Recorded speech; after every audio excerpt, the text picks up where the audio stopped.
En las últimas horas hemos tenido nuevas noticias sobre el origen de la tensión social que sufre Chile. En el año 2015, el ministro de Energía de Chile, el socialista Máximo Pacheco, se reunió en Nueva York con George Soros.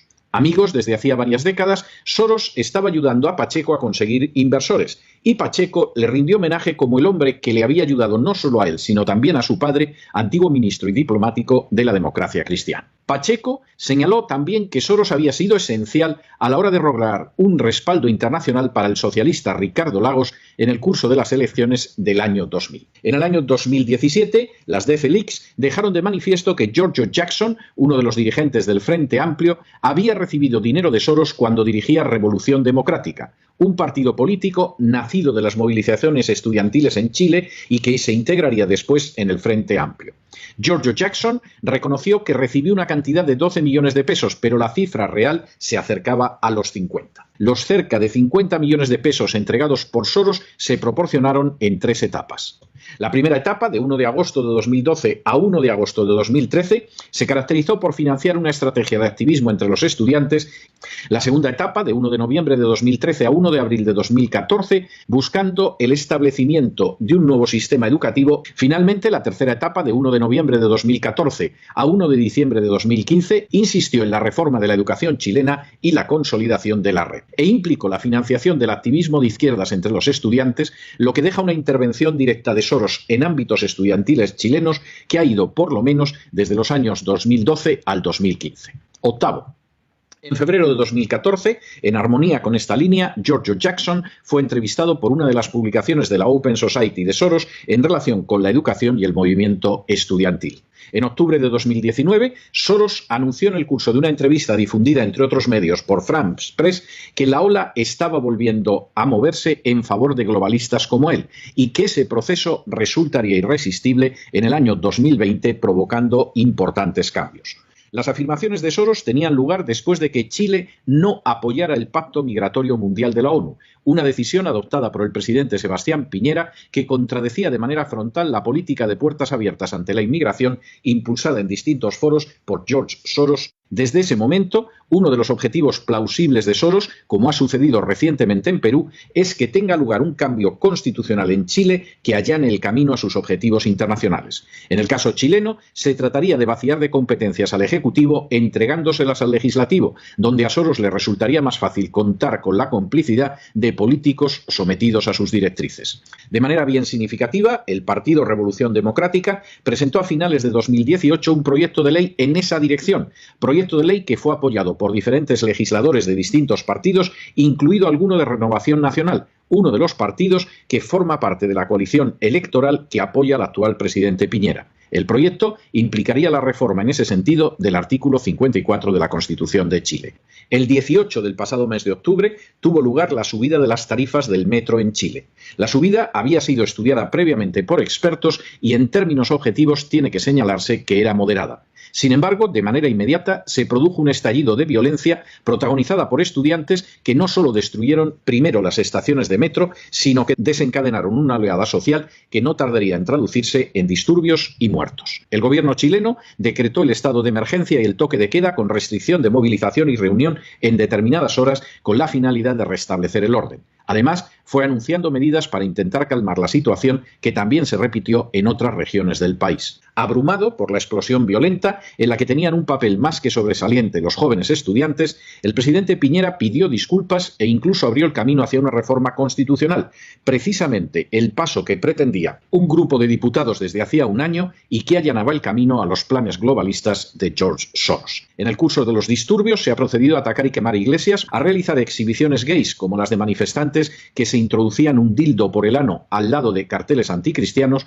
o a llevar la violencia hasta la universidad. Hace apenas unas horas, el administrador apostólico de Santiago de Chile, el padre Celestino Aós, ha afirmado públicamente que es indudable que hay que cambiar la Constitución y ha llamado a abrir las iglesias para usarlas en los cabildos ciudadanos. A día de hoy, la revuelta en Chile contabiliza más de 4.000 detenidos, 1.600 civiles heridos, 1.000 funcionarios de las fuerzas del orden público heridos, varios muertos y un costo aproximado por daños a infraestructuras públicas que solo en la región metropolitana supera los 16 millones de dólares. Hasta la fecha no aparecen indicios de que la nación vaya a recuperar el sosiego en las próximas jornadas. En términos objetivos, nada, absolutamente nada, justifica la situación de violencia desatada que está sufriendo Chile desde hace semanas. De hecho, Chile con el mayor Producto Interior Bruto per cápita, la mayor movilidad social, la mejor educación, los menores niveles de pobreza y el tercer mejor índice de desarrollo humano de toda la región. Incluso en términos de desigualdad, la situación de Chile es una de las mejores. Medida por el coeficiente de Gini, la desigualdad en Chile es del 0,45 frente a una media hispanoamericana del 0,47.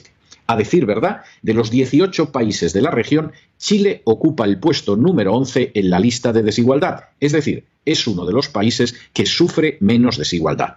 Si ese índice se descompone además por edades, la desigualdad es todavía menor en todas las generaciones que nacieron con posterioridad a 1970. Finalmente, el porcentaje de ciudadanos chilenos cuyos ingresos son inferiores al 50% del salario medio es el más bajo de toda Hispanoamérica, el 14,1% frente al 18,8% de la región. Con estos datos, no puede sorprender que cualquier analista hace apenas unas semanas pensara que Chile merecía el nombre de oasis en medio de la situación de inestabilidad que sufre Hispanoamérica. De hecho, después de décadas, las categorías macroeconómicas y sociales de Chile solo habían empezado a declinar durante el gobierno de la socialista Michelle Bachelet de 2014 a 2018, un hecho que determinó la llegada al poder en ese año de Sebastián Piñera. El proceso, sin embargo, había sido absolutamente normal. Las iniciativas legislativas de la socialista Bachelet en materia tributaria y laboral, así como la bajada del precio del cobre, habían implicado un descenso del crecimiento al 1,7% y los chilenos habían votado democráticamente una alternativa política situada en el centro-derecha. Las medidas adoptadas por Piñera para contrarrestar la mala situación económica tuvieron resultados óptimos e inmediatos. De hecho, Chile cerró 2018 con un incremento del Producto Interior Bruto del 4% frente al 1,5% que había tenido el año anterior. Era el más elevado de los últimos 6 años y nada, absolutamente nada, permitía pensar a primera vista en un estallido social. Y de repente todo ha estallado, todo ha quedado en cuestión, todo apunta a un encrespamiento de la situación social y política. ¿Cómo ha podido suceder todo ese proceso? Aquellos que todavía no se han enterado de que la Guerra Fría concluyó hace nada menos que 30 años intentan encajar una realidad totalmente diferente en parámetros del pasado. Se trata de un gravísimo error. El mundo ya no se divide en el bloque occidental y el bloque comunista. El mundo cada vez más se divide entre globalistas y patriotas. Y mientras que los segundos están despertando solo poco a poco, los primeros no dejan de utilizar todos los medios a su alcance para avanzar en el triunfo de su agenda. Una agenda que pasa por vaciar de contenido a los estados, sometiéndolos a los designios de una élite internacional, por impulsar la ideología de género como forma de erosionar e incluso acabar con la institución familiar y por acabar con cualquier oposición que el cristianismo pueda plantear a esa escala de valores globalistas.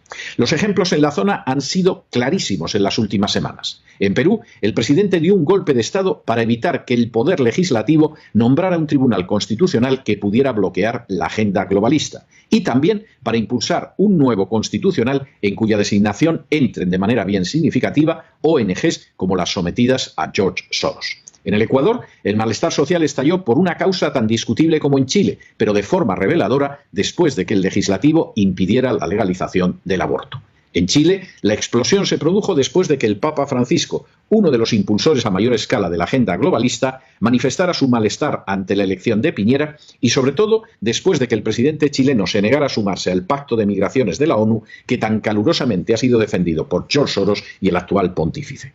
Como en tantas ocasiones, y de manera que cuesta creer que sea casual, la chispa saltó en ambientes que habían sido trabajados desde hacía años por las ayudas económicas de Soros, en este caso, fundamentalmente, el sector estudiantil.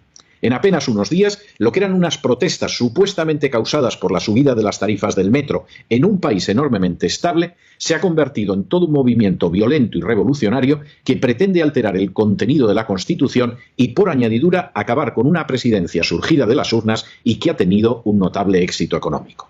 Las razones son obvias. En primer lugar, se trata de lanzar el mensaje de que nadie, absolutamente nadie, podrá apartarse de las imposiciones de la agenda globalista sin recibir golpes. Y en segundo lugar, que ni siquiera las naciones más estables se encuentran a salvo de los frutos amargos y trágicos de esas maniobras globalistas. Todas y cada una de ellas nacen en el exterior y obedecen no a los intereses nacionales, sino a otros